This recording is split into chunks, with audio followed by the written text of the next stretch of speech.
El fax en las oficinas del Dicasterio para la Doctrina de la Fe imprimió su última página a las 11:14 de la mañana. Ya nadie usa máquinas de fax. Ni gobiernos, ni corporaciones, ni siquiera la mayoría de iglesias. Pero la Fraternidad San Pío X, una organización que construyó su identidad rechazando el mundo moderno, Había enviado su comunicación más trascendental en décadas. usando una tecnología obsoleta antes de que nacieran la mayoría de sus seminaristas. El documento tenía 14 páginas. Llevaba el sello de la sede de la fraternidad en Menzingen, Suiza, un pequeño pueblo del cantón de Zug, donde la fraternidad mantiene su casa general desde 1983. Estaba firmado por el padre Davide Pagliarani, superior general de la fraternidad, un sacerdote italiano de 60 años, ordenado en 1996 y elegido para liderar la fraternidad en 2018. Quienes lo conocen lo describen como alguien intelectualmente brillante, teológicamente rígido y convencido de que la Iglesia Católica tomó un rumbo catastrófico en 1962. Y su título impreso en latín arriba en la primera página. Eran 4 palabras que cualquier funcionario entendía de inmediato como una declaración de guerra. Declaratio Fidei Catholicae. Declaración de la Fe Católica. El monseñor que retiró las hojas de la máquina leyó el primer párrafo. Luego volvió a leerlo. Dejó el montón sobre su escritorio y tomó el teléfono. Llamó a su superior al prefecto y este último, el cardenal Víctor Fernández, de 62 años, Teólogo argentino nombrado por el Papa Francisco para dirigir el Dicasterio para la Doctrina de la Fe en 2023. y mantenido por el Papa León XIV, estaba entonces en una sala de reuniones del tercer piso, Revisando la advertencia formal del Vaticano con 2 abogados canonistas. Dicha advertencia había sido enviada a la fraternidad apenas 24 horas antes. Los 3 hombres discutían protocolos de contingencia por si la fraternidad ignoraba la advertencia, por si decidían acatarla a medias o por si respondían con alguna contrapropuesta. Aquí está el misterio. Ninguno de ellos lo vio venir. Fernández se disculpó, atendió la llamada y exigió que se lo trajeran de inmediato. Se leyó las 14 páginas completas estando de pie. Pasaba cada hoja muy despacio, Alejándolo un poco como quien lee algo que sencillamente no puede llegar a creer. Al terminar se sentó despacio. Se quitó las gafas y se presionó los ojos cerrados con los dedos. Luego miró a los 2 canonistas y les dijo con gravedad: No están cediendo, al contrario. Están redoblando la apuesta. Uno de los canonistas, un español con 20 años de experiencia en el dicasterio, que había llevado cada expediente importante de la fraternidad desde 2009, pidió ver el documento. Leyó primero el párrafo de conclusión y su rostro cambió por completo. Lo soltó sobre la mesa y sentenció que aquello no era una respuesta, sino un manifiesto. En menos de 1 hora, el documento ya estaba en el escritorio del Papa León XIV. Fue llevado hasta allí por el propio secretario personal del pontífice, un joven sacerdote peruano que había servido a Prevost desde sus días como obispo de Chiclayo, quien lo colocó en la carpeta de cuero rojo reservada para los asuntos de máxima urgencia. El Papa se encontraba en su capilla privada. Llevaba allí encerrado desde las 6 de la mañana. Su secretario esperó junto a la puerta hasta que el Papa salió a las 12:10. En apenas 2 horas el Papa ya había leído el documento 2 veces. Lo anotó a lápiz, llenando los márgenes con notas pequeñas y precisas en español, el idioma en el que piensa, y convocó una consulta de emergencia con los jefes de 3 dicasterios. En 3 horas, la Iglesia Católica estaba más cerca de un cisma formal que en cualquier momento desde 1988. Y los hombres en el despacho papal lo sabían perfectamente. Si quieres comprender cómo una comunidad religiosa, fundada en un pueblo suizo en 1970, llevó a la mayor institución cristiana del planeta al borde de la ruptura, ¿Y por qué los próximos 41 días decidirán si esa grieta se vuelve permanente? No te pierdas este video. Cada minuto cuenta. Suscríbete y activa las notificaciones ya, porque lo que ocurre el 1 de julio cambiará la Iglesia Católica para siempre. La historia comienza con una advertencia. El 13 de mayo, el cardenal Fernández, bajo la autoridad directa del Papa León XIV, envió una advertencia canónica formal a la cúpula de la Fraternidad Sacerdotal San Pío X. La advertencia era precisa. Legalmente minuciosa y devastadora, en sus implicaciones. Había sido redactada durante 3 semanas por un equipo de 4 abogados canonistas, que trabajaban en una oficina segura en el 4º piso del Palacio del Santo Oficio, el mismo edificio donde hace siglos la Inquisición interrogó al mismísimo Galileo. La ironía no pasó desapercibida para nadie. Declaraba que el plan de la fraternidad de consagrar 4 obispos sin mandato papal el 1 de julio de 2026 constituiría un acto cismático según el canon 1382 del Código de Derecho Canónico. El canon 1382 es una de las disposiciones más severas de todo el Código. Trata específicamente la consagración episcopal sin mandato pontificio y conlleva una pena que es tanto automática como absoluta. La advertencia especificaba que todos los participantes en la ceremonia, es decir, el obispo consagrante, los 4 obispos electos y cualquier clérigo que cooperase formalmente en el acto litúrgico, incurrirían en excomunión automática, latae sententiae, efectiva desde el mismísimo momento del acto, sin juicio, sin apelación, sin demora. El término legal latae sententiae es crucial. En el derecho canónico, la mayoría de las penas son ferende sententiae. Deben ser impuestas por una autoridad competente tras un proceso judicial. Las penas latae sententiae son distintas. Surten efecto en el instante preciso en que se comete la ofensa. El culpable se excomulga a sí mismo con su propia acción. La Iglesia no tiene que hacer nada. El decreto posterior es simplemente un reconocimiento formal de lo que ya ha ocurrido. Es de hecho un certificado de defunción para una vida canónica, que terminó en el instante en que el obispo impuso las manos sobre la cabeza del candidato. Esta advertencia fue mucho más lejos que cualquier declaración previa del Vaticano sobre la fraternidad. Detallaba que la excomunión se extendería más allá de los participantes directos, a cualquier sacerdote o clérigo de la fraternidad que respaldara o apoyara públicamente las consagraciones, una medida que podría afectar potencialmente a cientos de sacerdotes en todo el mundo. Diseñaba también el proceso para declarar formalmente a las capillas e instituciones de la fraternidad en un estado de cisma absoluto. El documento detallaba los procedimientos canónicos que se activarían, los dicasterios implicados y los plazos precisos para su aplicación, y dejaba claro, con un lenguaje que los expertos vaticanos atribuyeron al propio Papa, lejos de la fría redacción burocrática de los dicasterios, que ya no habría espacio para más diálogo. Tras el 1 de julio, si no se cancelaban las consagraciones. El párrafo de cierre constaba de apenas 3 frases. La última decía: el Santo Padre reza por su regreso, pero no permitirá bajo ningún concepto que la unidad de la Iglesia sea rehén de quienes la rechazan. Esta vez no habrá ninguna ambigüedad. Esa era la frase verdaderamente crucial. Un alto diplomático de la Santa Sede admitió que esas palabras lo cambiaron todo al enviarse. Porque durante décadas, durante casi 40 años, la ambigüedad fue la principal estrategia vaticana para lidiar con la FSSPX. Aquella ambigüedad no era casual, una estrategia calculada al milímetro.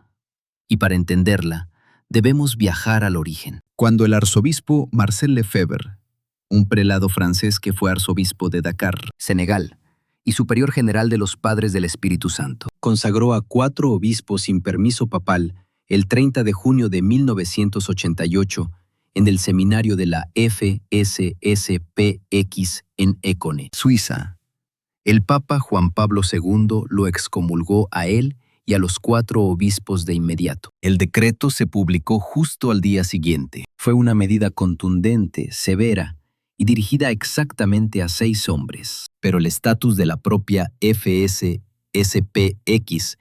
con sus cientos de sacerdotes, su red creciente de seminarios en Estados Unidos, Alemania, Argentina, Australia y Suiza, sus capillas repartidas por 6 continentes y sus cientos de miles de fieles que acudían a misa cada domingo a templos idénticos a cualquier. Otra iglesia católica quedó en una total incertidumbre. ¿Estaban en cisma? ¿Eran simples irregularidades? ¿Eran válidos sus sacramentos? ¿Podía un católico asistir a sus misas y cumplir con el precepto dominical? ¿Podían confesarse con uno de sus sacerdotes y recibir la absolución? El Vaticano respondió a estas preguntas con una calculada ambigüedad. Cada dicasterio ofrecía una respuesta distinta. Distintos pontífices priorizaban diferentes matices, pero el objetivo final siempre era el mismo: mantener a la FSSPX lo bastante cerca para evitar la ruptura, sin llegar a resolver las disputas teológicas que provocaron la fractura original. sentarlos a la mesa, dialogar y esperar pacientemente. El Papa Benedicto XVI fue el más lejos en enero de 2009, Al levantar la excomunión de los 4 obispos que Lefebvre había consagrado. incluido Monseñor Richard Williamson, cuya negación pública del Holocausto lo había convertido en un escándalo internacional. Aquel gesto de reconciliación desató una tremenda polémica. Las organizaciones judías protestaron y los católicos progresistas se indignaron. Incluso varios obispos criticaron públicamente la decisión papal. Pero Benedicto insistió, convencido de que aquello demostraría buena fe y abriría una vía de debate profundo sobre las diferencias teológicas entre Roma y Econe. No sirvió. Las conversaciones continuaron, pero la brecha doctrinal nunca se cerró. El Papa Francisco fue más lejos. En 2015, concedió a los sacerdotes de la FSSPX la facultad de confesar válidamente durante el año de la misericordia, una medida temporal que después convirtió en permanente. En 2017, autorizó a sus sacerdotes a oficiar matrimonios con permiso del obispo local. Normalizó, de hecho, su situación pastoral, permitiéndoles actuar como sacerdotes católicos en la práctica, impartiendo sacramentos que Roma consideraba válidos y lícitos, aunque su estatus canónico seguía siendo técnicamente irregular. Una paradoja que solo una iglesia católica podía sostener. Sacerdotes que estaban simultáneamente fuera de la estructura canónica y dentro de la sacramental. Durante décadas, la estrategia del Vaticano fue contener la tensión. Imprecisión deliberada, paciencia estratégica, esperando que el conflicto se disolviera con el relevo generacional y la adaptación institucional. Todos los papas, desde 1988, eligieron ese camino. Tender la mano a hacer concesiones, mantener la puerta abierta. El Papa León XIV acabó con esa estrategia el 13 de mayo. No la terminó, a regañadientes. Ni porque esa estrategia hubiera fracasado, aunque bajo cualquier punto de vista lo había hecho. La terminó porque creía que la propia estrategia se había convertido en el problema, que 38 años de ambigüedad pactada no acercaron a la FSSPX a la comunión, sino que les permitieron construir una iglesia paralela con sus propios obispos, sus propios seminarios, su propia teología y su propia identidad, operando bajo el manto protector de la renuencia de Roma a forzar una ruptura definitiva. La advertencia que autorizó a través del cardenal Fernández no fue ambigua. No tuvo paciencia.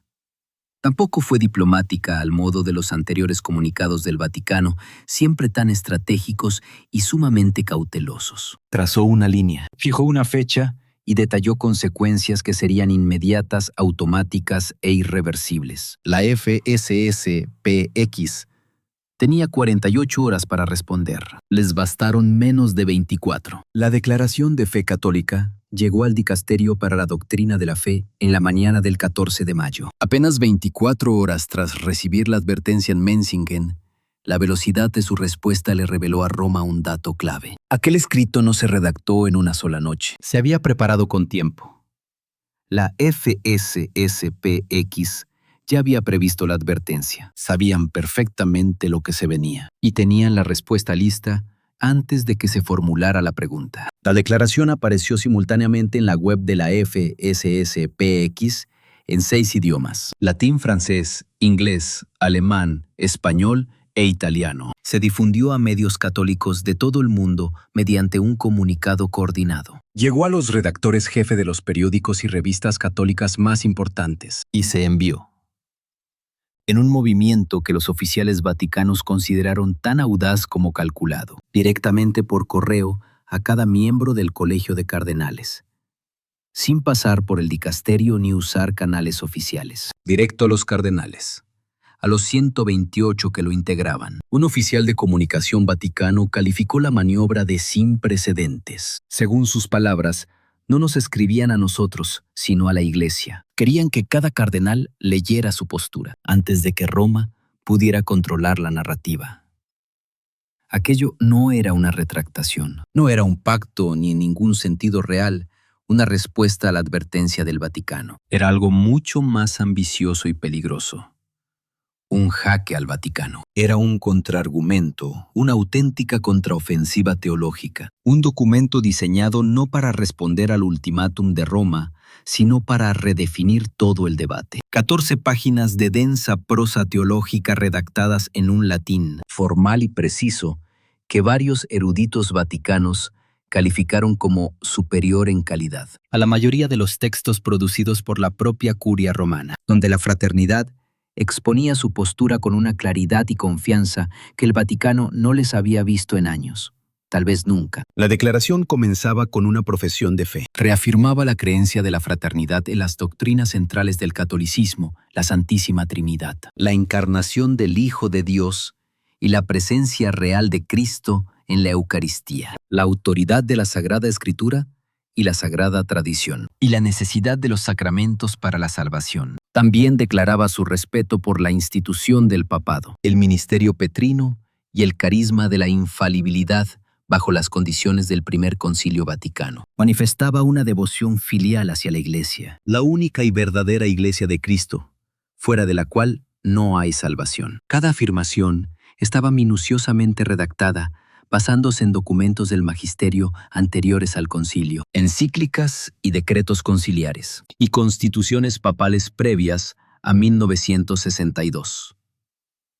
Un efecto deliberado. Al fundamentar cada declaración en la enseñanza histórica de la Iglesia, la fraternidad construía una base sólida desde la cual lanzar su demoledor argumento. Y entonces pasaba a explicar punto por punto, con citas minuciosas y referencias cruzadas, porque la fraternidad creía que la propia Iglesia, bajo el liderazgo de los papas posteriores al Concilio Vaticano II, se había desviado de esas mismas doctrinas. La declaración desafiaba de frente la enseñanza del concilio sobre la libertad religiosa, sobre todo la Dignitatis Humanae de 1965, argumentando que contradecía la enseñanza constante de los papas anteriores, incluidos Gregorio XVI en Mirar y Voz, Pío IX en Quanta Cura y León XIII en Immortale Dei, pontífices que habían condenado con firmeza la idea de que toda religión tenga el mismo derecho a expresarse públicamente. También cuestionaba el enfoque que el concilio daba al ecumenismo, afirmando que el decreto Unitatis Redintegratio y las posteriores décadas de diálogo con las comunidades protestantes y ortodoxas habían diluido la afirmación de que la Iglesia Católica es la única y verdadera fundada por Cristo, sustituyendo el tradicional llamado al retorno de los hermanos separados por una vaga teología que la fraternidad calificó de incoherente. Desafiaba además las reformas litúrgicas que llegaron tras el Vaticano II, sosteniendo que el reemplazo de la misa tridentina, la misa de Pío V, codificada en 1570 y celebrada durante 4 siglos, por el Novus Ordo Missae de Pablo VI, despojó al culto católico de su carácter sagrado, de su precisión teológica y de su íntima conexión con la tradición viva de los fieles, y concluía con un párrafo que paralizó a cada funcionario del Vaticano que lo leyó. La SSPX declaró que estaba dispuesta a aceptar la excomunión antes que abandonar la que llamaban la fe de sus padres. Compararon su postura con la de San Atanasio, el obispo del siglo IV que fue excomulgado por el papa de su época,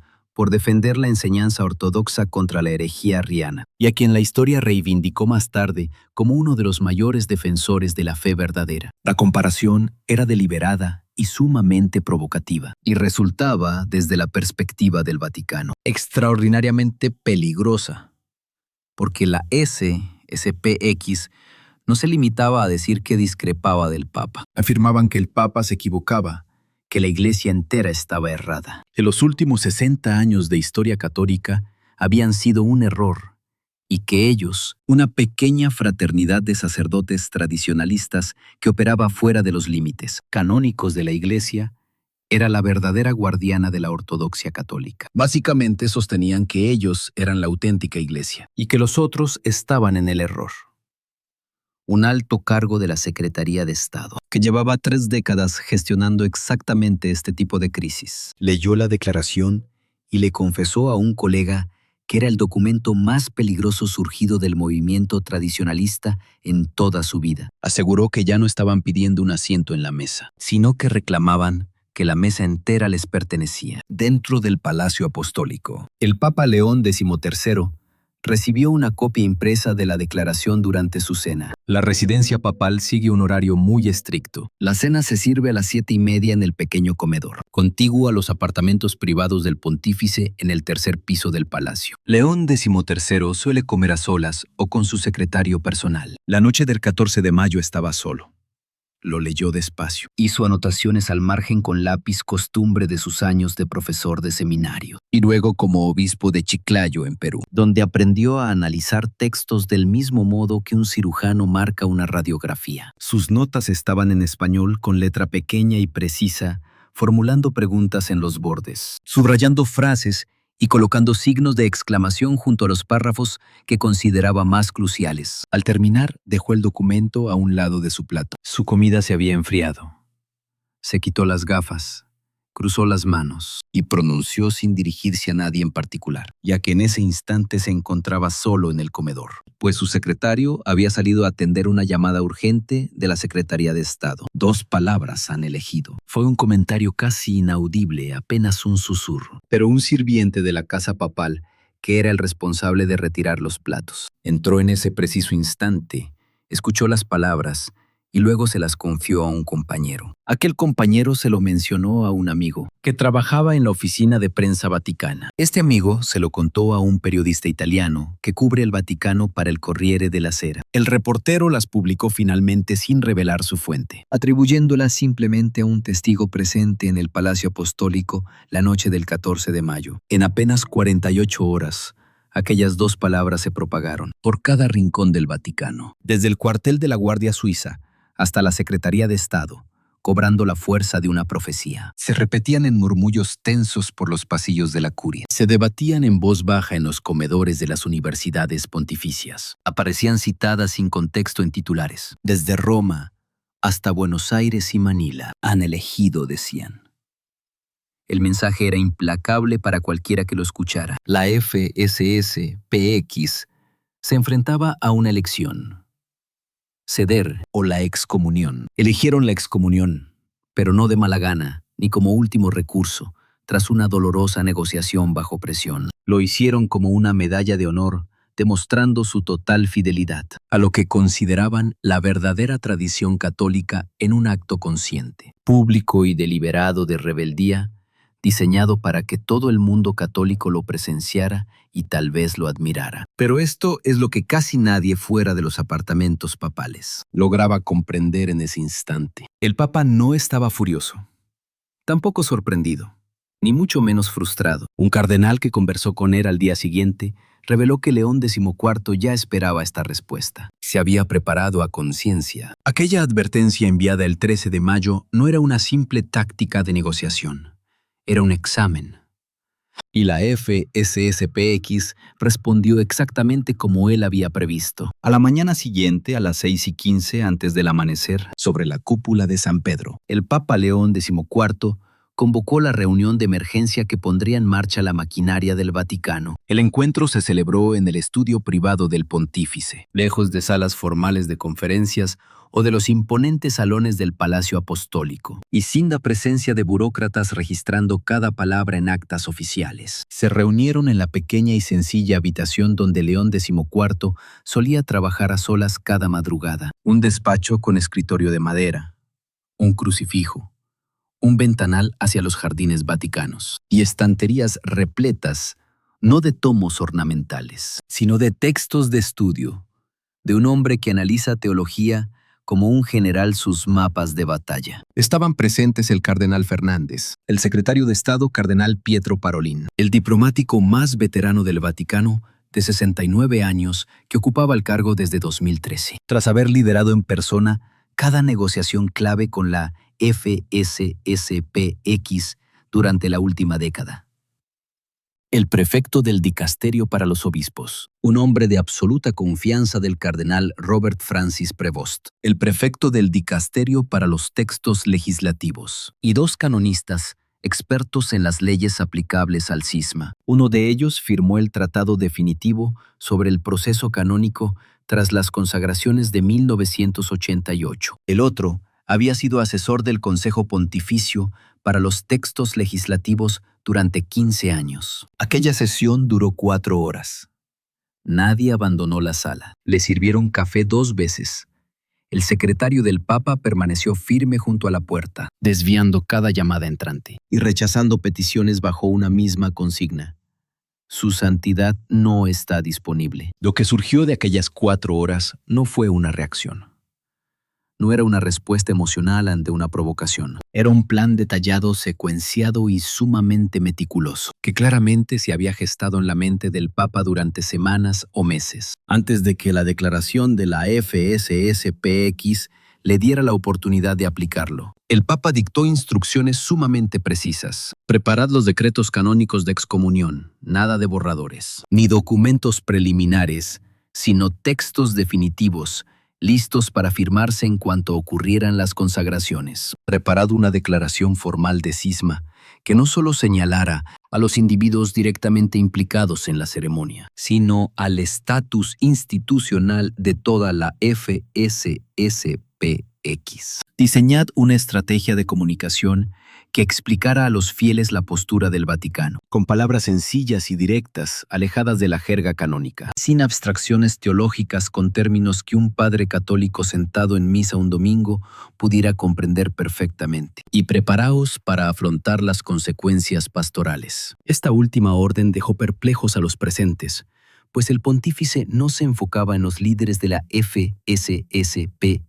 Su preocupación real eran las familias de a pie, los niños y aquellas ancianas que llevaban 30 años asistiendo a sus capillas, los jóvenes seminaristas que iniciaron su vida consagrada convencidos de servir a la verdadera iglesia, las comunidades enteras que se habían forjado en torno a ellas, hogares de fe y de sincera amistad. Compartían una misma identidad. El Papa advirtió que al excomulgar a sus dirigentes, no excomulgarían su fe, aunque ellos sentirían que sí lo hacían. Y si no diseñamos un plan pastoral real y concreto para acoger a quienes deseen seguir en comunión con Roma, habremos ganado la batalla jurídica para acabar perdiendo la humana por completo. Guardó silencio. Me niego a permitirlo. Acto seguido, ordenó al dicasterio para los obispos que localizara parroquias en cada país, donde la FSSPX tuviera presencia para ofrecer la misa tradicional en latín bajo el amparo de la Iglesia. Exigió esos templos listos antes del 1 de julio, no después, antes, para garantizar que cualquier fiel de la FSSPX que eligiera la comunión con Roma tuviera a dónde ir. Un refugio, una misa, un hogar. Uno de los cardenales presentes definiría después esa orden como el gesto pastoral más inteligente que había oído en sus 30 años de servicio. Y añadió, no solo estaba combatiendo un cisma, sino tendiendo un puente para aquellos que el propio cisma dejaría atrás. Lo que ha ocurrido desde aquel encuentro, en los 6 días transcurridos desde el 14 de mayo, no tiene precedentes en la historia eclesiástica moderna. 2 instituciones, convencidas de encarnar el catolicismo auténtico, se dirigen a un choque inevitable. Que seamos francos, ninguna tiene intención de evitar. Durante las semanas posteriores, la maquinaria de ambos bandos ha seguido avanzando implacable, con la fuerza inevitable de 2 placas tectónicas colisionando. La FSSPX aceleró contrarreloj sus preparativos para las consagraciones del 1 de julio. Su seminario en Écon, Suiza, fundado por el propio Lefebvre en 1970 en el Valle del Ródano, con los Alpes visibles desde su capilla. Según se informa, ya preparan las vestiduras, los textos litúrgicos y los preparativos ceremoniales para lo que sus líderes llaman la consagración de la esperanza. El seminario de Winona, en Minnesota, la principal casa de formación de la SSPX en Estados Unidos, situada sobre una colina frente al río Mississippi. Ha enviado representantes a Econ para ayudar en los preparativos. Los 4 obispos electos ya están identificados y realizan retiros privados en prioratos de la SSPX en Francia y Alemania, aunque sus nombres no se han publicado oficialmente. Fuentes de la fraternidad aseguran que los nombres se anunciarán el 15 de junio, 2 semanas antes de la ceremonia, emulando de forma deliberada el anuncio de Lefebvre en 1988.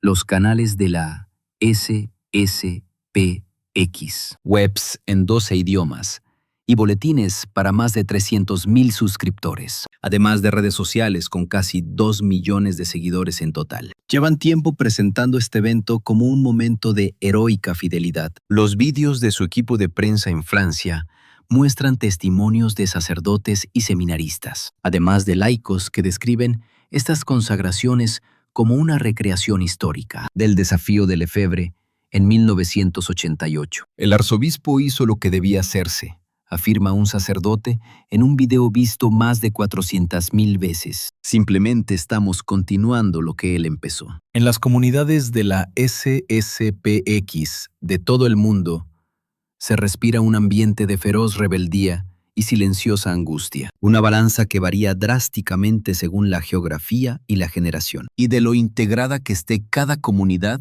en la vida institucional de la fraternidad. Una fiel de Kansas City, que lleva 15 años asistiendo a la capilla de la SSPX, que conduce 45 minutos cada domingo solo para llegar allí, y educa en casa a sus 4 hijos con materiales de la fraternidad, que considera a esa comunidad su círculo más íntimo. Declaró a un medio católico que pueden excomulgar a quien quieran, porque no pueden arrebatarme la fe. Asegura: mi fe no es un papel en un archivo del Vaticano. Un seminarista de Econ de 23 años y originario del sur de Francia, en su 4º año de formación, afirma que no dejan la iglesia, sino que la iglesia los dejó hace 60 años. Ellos solo se quedan donde estaba la iglesia.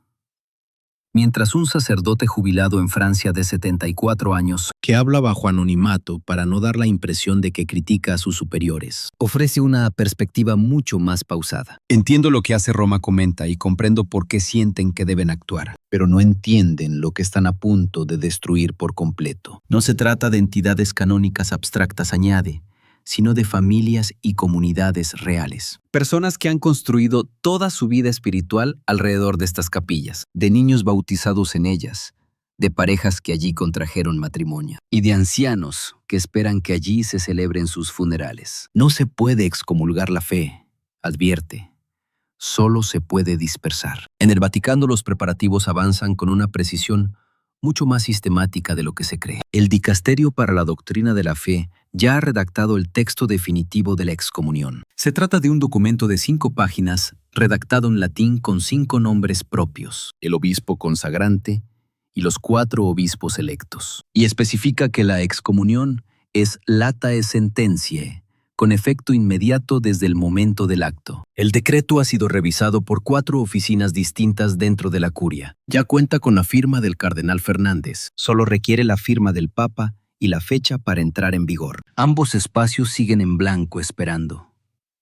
Un segundo decreto mucho más trascendental aborda el estatus institucional de la Fraternidad San Pío X. Fue redactado por el Dicasterio para los Textos Legislativos y está bajo revisión final. Este decreto declararía formalmente a la fraternidad en un estado de cisma, no solo a quienes participaron en la ceremonia del 1 de julio, sino a la propia organización y a sus líderes, sus estructuras y su identidad institucional por completo. Las facultades otorgadas por el Papa Francisco para que sus sacerdotes confiesen y celebren matrimonios. Esa silenciosa normalización que permitió a la fraternidad operar casi como una organización católica. Durante casi una década, será revocada por completo. Se instruirá formalmente a los fieles que asistir a sus misas no cumple el precepto dominical. Los obispos de cada diócesis con capillas de la fraternidad recibirán directrices claras sobre cómo comunicar estos duros cambios a sus fieles. El estatus canónico de cada institución, capilla y priorato en todo el mundo. Cada escuela, priorato y centro de retiro será revisado formalmente. Las consecuencias prácticas serán enormes. y no se sentirán en los pasillos del Vaticano, ni en las oficinas de Menzingen, sino en los hogares. en los salones parroquiales tras la misa, donde las familias se reúnen a discutir el futuro. Las capillas no cerrarán sus puertas. Nadie puede obligarlas a cerrar, pero operarán completamente fuera de los límites de la Iglesia Católica. Sus sacramentos serán válidos, pues la teología dicta que esto depende de la ordenación del sacerdote. Y no de su estatus canónico, pero serán ilícitos. Sus sacerdotes ya no tendrán ningún reconocimiento oficial en la Iglesia Católica. Sus fieles serán ante los ojos de Roma, miembros de una comunidad apartada, ni protestantes ni ortodoxos. Algo totalmente nuevo para lo cual la Iglesia aún no tiene un marco pastoral. Una comunidad que cree exactamente lo mismo que cree la Iglesia Católica, excepto que la Iglesia tenga la autoridad para dictarles cómo deben creerlo. Para cientos de miles de personas en todo el mundo. Las estimaciones varían de 300.000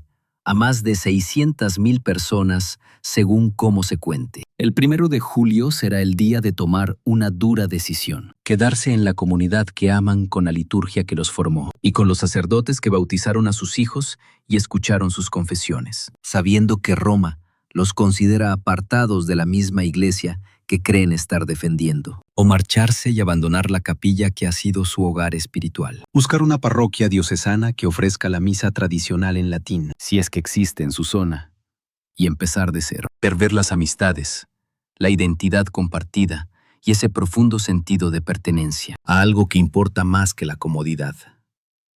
No hay términos medios. El Vaticano se ha asegurado de ello, y la fraternidad lo ha aceptado. El Papa León XIV lo sabe. Ha sopesado el costo tanto el humano como el institucional. El coste espiritual calculado con la meticulosa y fría precisión de un hombre que pasó décadas como superior religioso, tomando decisiones que afectaron directamente las vidas de la gente que amaba, y ha concluido que el coste de la inacción es mayor que el de actuar. Que una iglesia que pase otra década gestionando una ambigüedad sin salida elige la parálisis como política. Y él no liderará una iglesia paralizada. Un teólogo cercano a la casa papal jesuita y profesor en la Universidad Gregoriana, un hombre que conoce a Prevost desde sus años de coincidencia en Perú, resumió la postura del Papa en una conversación privada que luego filtró a una agencia católica. Él cree que una iglesia que tolera una jerarquía paralela ya está en cisma. Él no está provocando una fractura, solo está nombrando una que ha existido durante décadas. Y lo hace porque está convencido de que llamarla por su nombre, con todo el dolor que eso conlleva, es la única forma de sanarla. No puedes curar una herida que te niegas a reconocer. Para el 1 de julio solo quedan 41 días. Y en esos 41 días, ojo a esto. Ambos bandos se prepararán para un choque inevitable. En Menzingen, el padre Pagliarani no ha dado señales de que la fraternidad dará marcha atrás. Fuentes internas dicen que su postura es absoluta. Las consagraciones seguirán, sin importar las consecuencias. Le dijo claramente a su consejo que si ser fiel a la tradición implica quedar fuera de los límites canónicos de la Iglesia. Entonces, el problema real son esos límites y no la tradición. En Roma los decretos ya están listos y sellados, guardados bajo llave en el dicasterio para la doctrina de la fe, esperando el momento de ser aplicados. El Papa ordenó activarlos en el plazo de 1 hora tras confirmarse las consagraciones. Ni un día, ni una semana, 1 hora exacta. En capillas de 6 continentes. Desde la capilla de la Santa Cruz en Goulburn, Australia, hasta el priorato de San Nicolás du Chardonnay en París, pasando por la pequeña capilla de Nairobi, en Kenia, hasta el enorme campus de la Escuela Principal de la Fraternidad en Kansas City. Las familias rezan. Algunos piden que el Vaticano ceda, otros rezan para que sus líderes se mantengan firmes. Algunos rezan por sus matrimonios construidos sobre una fe compartida que está a punto de ser probada como jamás imaginaron. Y otros simplemente piden claridad esperando que alguien, quien sea, les diga qué deben hacer. Y en el Palacio Apostólico, el Papa León XIV recorre los pasillos de madrugada antes de que la Guardia Suiza cambie su turno, antes de que abran las oficinas de la curia y antes de que Roma inicie su ritmo diario. Lleva consigo el pequeño cuaderno negro que ha cargado durante semanas. La misma libreta que utilizó durante el cónclave. El mismo cuaderno que llenó de apuntes en su primera reunión con el colegio cardenalicio como pontífice. Escribe en él cada mañana. Nadie sabe qué escribe. Su secretario jamás ha leído una sola página. Sus asesores más cercanos nunca preguntan. Pero la semana pasada le confesó a un cardenal que no se convirtió en papa para gestionar el declive. Él asumió el papado para liderar una iglesia, y que una institución incapaz de definir quién es y qué exige de sus fieles, sencillamente no es una iglesia, es un museo. Quedan 41 días. La advertencia ya fue enviada. La respuesta ha llegado. Las posturas son definitivas. Toda la maquinaria ya se ha puesto en marcha. Y en algún lugar entre Roma y Ecón, entre la antigua autoridad papal y una convicción implacable, Capaces de arder antes que ceder, la Iglesia Católica se encamina a una gran ruptura. una fractura que ningún diplomático, ningún abogado canonista ni la mayor cantidad de oraciones podrán evitar. Para seguir cada detalle a medida que se acerca el 1 de julio, Suscríbete a este canal y activa las notificaciones ahora mismo. La cuenta atrás ha comenzado. Todo está decidido. y lo que ocurra cuando el reloj marque el 0 Definirá por completo este pontificado y tal vez todo este siglo. No te vayas. Esta historia está muy lejos de terminar.